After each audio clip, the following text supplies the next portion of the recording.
केदारनाथ यात्रा के लिए हेली सेवाएं काफी महत्वपूर्ण हैं, लेकिन इन कंपनियों की ओर से नियमों को ताक पर रखा जा रहा है, जिस कारण पर्यावरण को भारी नुकसान हो रहा है और वन्य जीवों के जीवन पर भी खतरा मंडरा रहा है। साथ ही प्रतिदिन का शटल साउंड व ऊंचाई का रिकॉर्ड केदारनाथ वन्य जीव प्रभाग को नहीं भेजा जा रहा है। ऐसे में प्रभाग ने इन हेली सेवा कंपनियों का जवाब तलब किया है। बता दें कि आपदा के बाद से केदारनाथ धाम के लिए हेली सेवाओं की ज्यादा डिमांड बढ़ी है। ऐसे में पहले जहां कुछ ही हेलीकॉप्टर केदारनाथ धाम के लिए उड़ान भरते थे, वहीं अब 11 से 12 हेली कंपनियां केदारनाथ के लिए उड़ते हैं। इस बार कोरोना महामारी के चलते 6 हेली कंपनियां ही सेवाएं दे रही हैं, जिनकी वजह से केदार घाटी के पर्यावरण को काफी नुकसान पहुंच रहा है, जबकि वन्य जीवों के अस्तित्व पर भी खतरा मंडरा रहा है। केदारनाथ यात्रा में हेलीकॉप्टर सेवा का संचालन करने वाली हेली कंपनियां भारतीय वन्य जीव संस्थान के मानकों व एनजीटी के नियमों का पालन नहीं कर रही हैं। केदार घाटी से धाम के लिए उड़ान भर हेलीकॉप्टर निर्धारित 600 मीटर की ऊंचाई पर नहीं उड़ रहे हैं। साथ ही हेली कंपनियां प्रतिदिन का शटल साउंड व ऊंचाई का रिकॉर्ड केदारनाथ वन्य जीव प्रभाग को नहीं भेज रही हैं। समुद्र तल से 11,750 फीट की ऊंचाई पर स्थित केदारनाथ के लिए संचालित हेलीकॉप्टर सेवा मंदाकिनी नदी के ऊपर संकरी घाटी से संचालित होती है। जून 2013 की आपदा में नदी के दोनों किनारों पर व्यापक भूस्खलन हुआ है, जिसका दायरा प्रति वर्ष बढ़ रहा है। वर्ष 2016 में भारतीय वन्यजीव संस्थान ने इसे पूरे विषय पर अध्ययन किया था।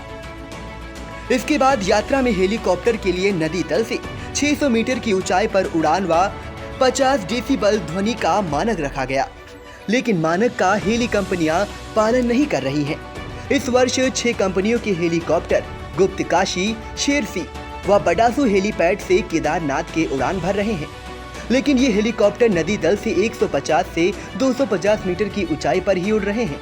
हेलीकॉप्टर की उड़ान की ये ऊंचाई केदारनाथ वन्यजीव प्रभाग के भीमबली में स्थापित मॉनिटरिंग में रिकॉर्ड हो रही है।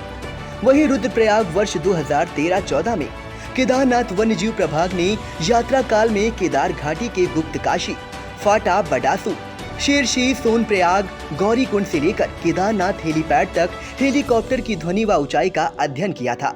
इस दौरान हेलीकॉप्टर के हेलीपैड से उड़ान भरने व हेलीपैड पर लैंड करने के दौरान ध्वनि का अधिकतम और न्यूनतम मापन किया गया था।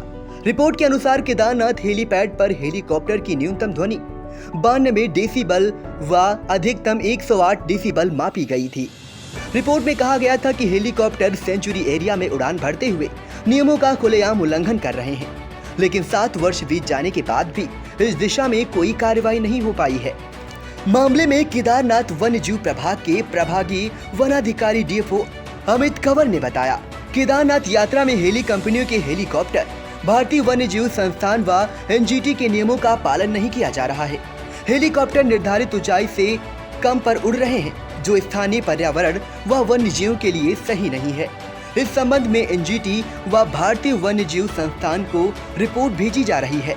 साथ ही सभी हेली कंपनियों को पत्र भेजकर जवाब मांगा गया है। केदारनाथ धाम में जाने हेतु विभिन्न हेली कंपनीज द्वारा हेलीकॉप्टर का जो है वो संचालन किया जा रहा है। केदारनाथ जाने के लिए हेलीकॉप्टर को केदारनाथ वन्य जीव अभयारण्य की सीमा के ऊपर से जो है वो फ्लाई करना होता है, और एनजीटी द्वारा एक वाद में दिए गए आदेश में यह कहा गया है कि हेलीकॉप्टर्स को जमीनी सतह से 600 मीटर से ऊपर की जो दूरी है उस पर फ्लाई करना अनिवार्य है, जिसके क्रम में केदारनाथ वन्यजीव प्रभाग द्वारा स्थान भीमबली में एक मॉनिटरिंग स्टेशन भी एस्टैब्लिश किया गया है, जो डेली बेसिस पे हेलीकॉप्टर की हाइट पे जो है वो नज़र जो है वो रखता है। इसी क्रम में इस प्रभाग को एक शिकायती पत्र भी प्राप्त हुआ है, जिसमें यह कहा गया है कि हेली कंपनीज द्वारा जो है मानकों का पालन ना कर जो है जमीनी सतह के पास से जो है वो उड़ान भरी जा रही है, जिसकी जो जांच है वन क्षेत्र अधिकारी यूकी मठ द्वारा जो है वो की जा रही है। जांच में मॉनिटरिंग स्टेशन में जो डाटा है उसका भी अध्ययन किया जाएगा, और यदि कोई वायलेशन हेली कंपनीज द्वारा जो है वो पाया जाता है तो उसमें नियमानुसार जो है वो कार्रवाई की जाएगी।